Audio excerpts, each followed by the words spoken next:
All right. So today, just having a conversation, sort of building on the conversation from the last video of moving from fractions into decimal form, but then also a little bit of the very straightforward, but worth reviewing process of how to go back from decimal form to fractions. So we'll do a double video, mostly emphasizing the fractions to decimal part and some strategies that you might use, but then also just talking briefly about what it takes to take a decimal and put it back in fraction form. Okay, so we'll call it fractions, and I'm just going to use an arrow to decimals. Excuse me, my screen wiggled around a little bit. But in reality, we'll be doing a little bit of both. Put a line here so we can kind of differentiate between the two. So mostly our fraction work today is going to emphasize the using denominators strategically to kind of figure out the best way to get into decimal form. And it's playing around with just thinking about how we read and talk about decimals. They're always something tenths, and there's this many hundredths and this many thousandths. And so those are sort of our magical denominators, I like to think of them, which is that if I can move things into those denominators as fractions, they'll very easily become decimals. So as an example, let's say I start with 2/5, which we drew pictures of in the last video, but now I'm moving to sort of a numeric way of looking at it, is that I'm going to take my fifths and make an equivalent fraction that is 4/10. Because once I have that, I can then say, well, 4/10 is, of course, 4/10, right? So not all fractions are going to be able to move to one of these magical denominators. In fact, we're going to talk about you're going to need factors of 10, 100, and thousands, but it's enough to get us kind of started here. Sometimes that involves going up, sometimes that involves going down. So, for example, I might take 5/25 and say, all right, I wrote 24ths, excuse me, and say like, well, I don't know quite what to make of that, but I know that 25 times 4 is 20, and this would be hundredths. I wrote thousandths. 20 hundredths, so it's going to be 20 hundredths.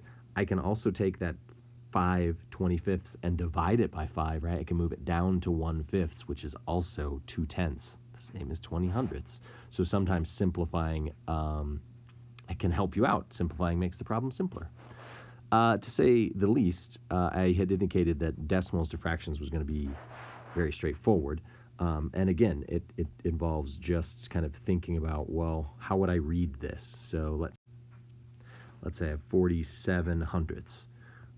Well, I just write that in fraction form as 47 hundredths. Boom. That's it. That's the conversion, is taking the decimal, reading it out loud, and then inevitably you will end up using one of these magical denominators depending on how you read it. So we'll end up with a lot of fractions on those denominators. The only trick, the only thing that I could see kind of being a curveball or worth exploring is if I ended up with, if I really want to do my due diligence and I really want to do a good job, I'm going to make sure that if I have a decimal where it is going to be simplifiable, I'm going to make sure I do that. So 60 hundredths would be 60 hundredths, but I can simplify that, divide it by 10 to be 6/10. And then I would even stop and say, you know what, I can simplify that too if I divide it by 2 down to 3/5. So this might be an acceptable answer to start off with, but our end goal is to make sure that we're always simplifying fractions down to that simplest form.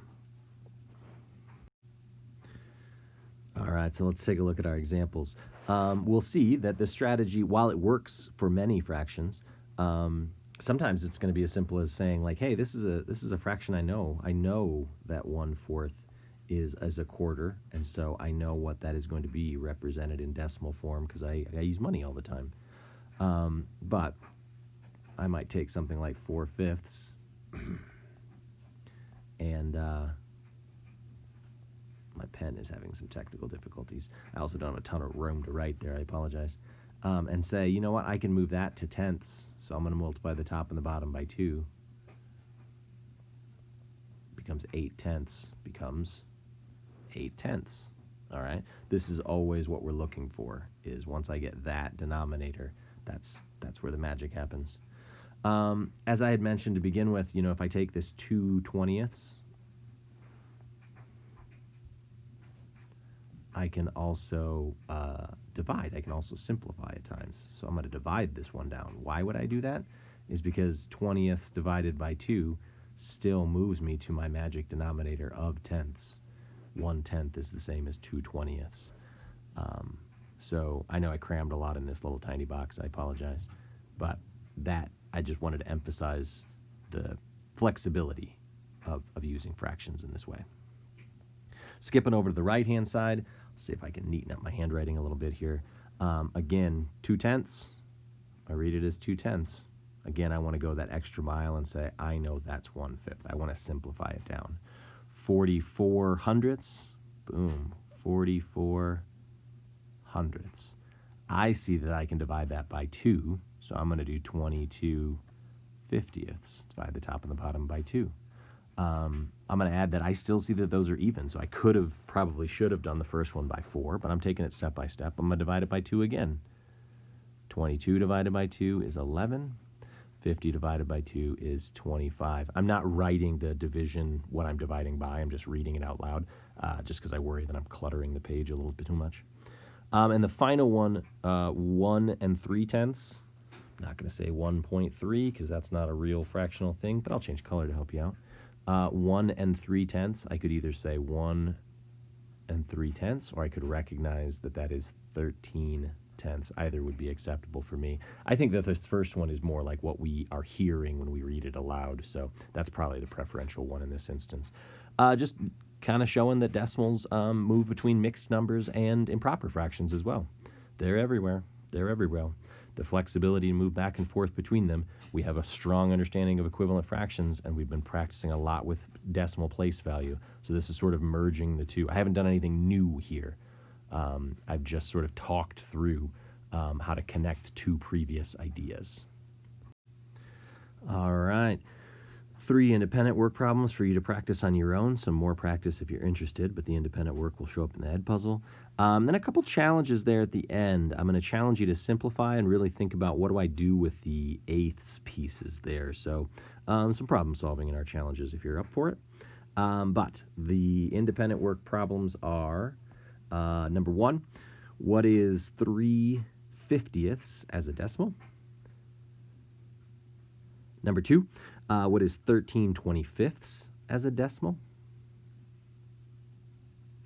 And last but not least, going the other way, what is 48 hundredths as a simplified fraction? If you are interested in the answers to the more practice or challenge, just stick around to the end of the show, and I will pop them up there for what it's worth.